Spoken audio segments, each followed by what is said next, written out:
مدینے کی ہوا میں جو خوشبو ہے تمہاری وہ کستوری میں نہیں ہو سکتی، وہ مشک میں نہیں ہو سکتی، وہ عنبر میں نہیں ہو سکتی، وہ زعفران میں نہیں ہو سکتی۔ ارے مدینے کی ہوا میں جو خوشبو ہے جو گنبد خضرا سے ٹکرا کر آتی ہے اس ہوا میں خوشبو بھی نرالی ہے۔ صحابہ کہتے ہیں کہ جب ہم نبی صلی اللہ علیہ وسلم کو تلاش کرنے کے لیے نکلتے تو کسی سے پوچھتے نہیں پھرتے تھے، بلکہ مدینے کی ہوا بتاتی تھی ادھر آؤ ادھر آؤ، حضور ادھر تشریف لے گئے۔ مدینہ منورہ میں ایک جنگ کی تیاری فرمائی، صحابہ کرام کا لشکر تیار فرمایا۔ حضور اکرم صلی اللہ علیہ وسلم نے، جمعے کا دن ہے، صبح کا وقت ہے، لشکر کو ساتھ لے کر کے تشریف لے گئے، 2-3 میل تک رخصت فرمانے کے لیے گئے، دعا کر کے واپس آ گئے، اللہ تمہیں کامیاب فرمائے۔ صحابی ہے حضور اکرم، سب کہہ دو صلی اللہ علیہ وسلم کا۔ آؤ عشق کی بات تمہیں بتاؤں۔ حضور اکرم صلی اللہ علیہ وسلم نے روانگی کے وقت فرما دیا، توجہ کرنا، لشکر کو رخصت کرتے وقت فرما دیا، اور میرے دیوانوں اور پروانوں اور میرے جانثاروں بات سنو، پہلے جھنڈا جعفر طیار رضی اللہ تعالیٰ عنہ کے ہاتھ میں دینا، پھر جھنڈا عبداللہ ابن روا کے ہاتھ میں دینا، پھر جھنڈا اسامہ بن زید کے ہاتھ میں دینا۔ حضور کے کلام کی مراد کو اگر صحابہ نہیں جانتے تو کون جانتا ہے؟ سمجھ گئے صحابہ کہ جعفر طیار شہید ہوں گے، یہ جو حضور نے فرمایا پھر اس کو دینا پھر اس کو دینا۔ حضور صلی اللہ علیہ وسلم کے کلام کی، فرمان کی، ارشاد کی مراد اور منشا غرض و غائب صحابہ سمجھ گئے کہ جعفر طیار شہید ہوں گے، اور پھر عبداللہ بن روا بھی شہید ہوں گے، اور اسامہ بن زید بچ کے آئیں گے۔ صحابہ کا تجربہ تھا حضور کے کلام کو سمجھنے کے لیے۔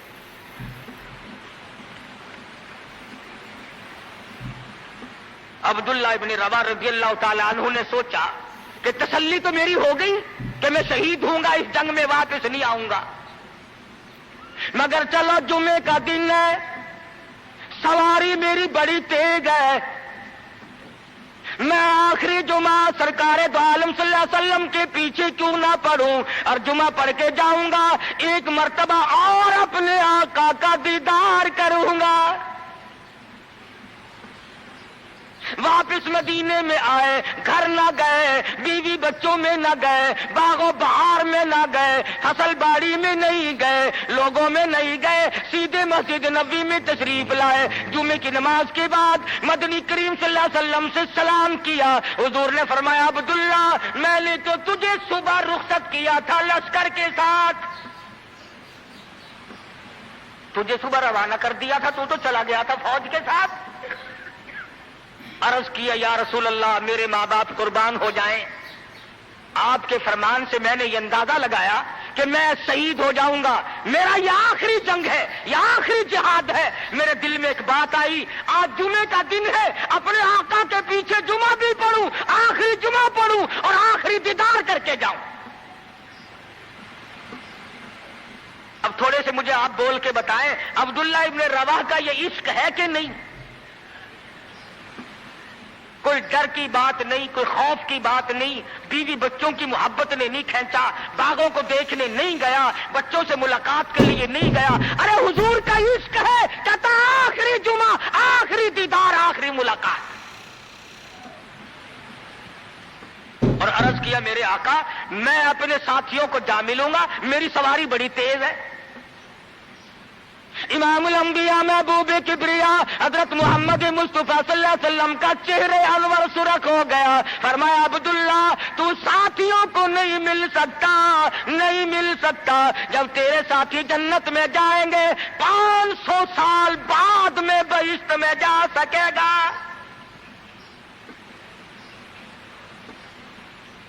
کیوں؟ اس لیے چاہے تم عشق کے تحت آئے، محبت کی وجہ سے آئے، جذبے کی وجہ سے آئے، جمعے کے لیے آئے، میرے دیدار کے لیے آئے، میری ملاقات کے لیے آئے، جب میں نے رخصت کر دیا تھا میرے حکم میں تاخیر کیوں کی؟